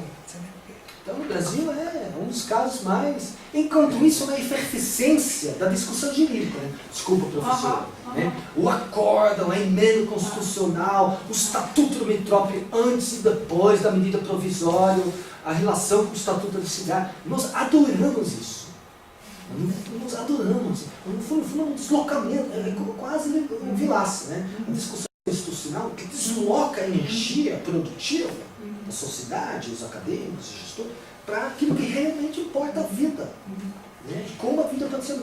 Essa discussão sobre a qualidade de serviços públicos é uma coisa meio captou, mas quer encaixar isso na métrica weberiana, né? A administração pública. Nesse sentido, as saídas da Sabesp são críticas. Porque, na verdade, bem ou mal, ela está dando uma resposta a essa crise. A pior opção possível. Porque ainda na questão da crise do transporte, da mobilidade, o acordo feito empanou e empurrou com a barriga a condição. No caso da água, eu acho que é mais crítico, porque fortaleceu essa estrutura aqui. E tem uma circularidade, causação circular de Myrdal. Né? Na hora que o governador e as autarquias estaduais eles percebem que a população não está nem aí, e a população faz o que quer. Daí rola mesmo. E a população percebe que não tem acesso a informação nenhuma, também a população vai se afastar cada vez mais. Ou seja, não é um sistema que tende a se auto-equilibrar. Né? Vai ruim para pior, infelizmente. Eu queria, estou sendo gravado, mas eu queria ter uma conclusão da aula um pouco mais otimista. Tipo o Faustão, né? Vamos lá, oba. Tem outros momentos. Mas talvez o exemplo que você deu de África do Sul, que a gente pode estar começando a acompanhar no México, no Chile, talvez seja uma outra. Que é um pouco na linha da discussão das escalas, que cá para nós, o planejamento regional aqui no Brasil está colocando isso. Vem colocando. É uma conclusão assim, eu estou tentando. Assim, do longo prazo. Né? Tipo, olha, a África do Sul, que foi? Nós precisamos ficar bem pior para ficar melhor. É basicamente isso, porque a África do Sul, não quero deixar nenhum mal entendido. Estive várias vezes lá, trabalhando no projeto da OCDE. Nossa, a África do Sul estive com. Isso foi bem antes, 2005, 2006. Eu sempre quando voltei da África do Sul, estive contente de estar aqui no Brasil. Não há dúvida nenhuma que a parte cidade, aliás, é muito feio de falar, mas o planejador, o sonho do planejador holandês modernista era exatamente Cape Town. Né? Os holandeses, a companhia fez, deitou e rolou. Muito feio, né? Porque a cidade de Cape Town é muito bem planejada. Eles têm a elite branca, os descendentes dos asiáticos, depois tem um cinturão verde, e depois, no fim do mundo mesmo, você tem os townships. Portanto, deslocamentos pendulares de horas. Então, é uma realidade sombria. De repente, a conclusão para a questão metropolitana melhorar, o sistema tem que desencadear a raiva da população, da comunidade metropolitana, que vai, por sua vez, fazer com que surja uma reivindicação do projeto melhor, que eu acho que do ponto de vista do Lefebvre é a partir da vida cotidiana mesmo, não a partir de grandes noções que estamos aqui discutindo em sala de aula. Vai surgir, sim, a partir de questões concretas. Habitação articulada com transporte, com emprego decente. É isso que vai acontecer. Isso seria a minha agenda otimista. Piorar para melhorar. E a partir de um projeto que não seja um projeto tecnoburocrático, provavelmente não pensado de dentro da academia. É isso, gente. Desculpa. Muito bom. Não, só assim.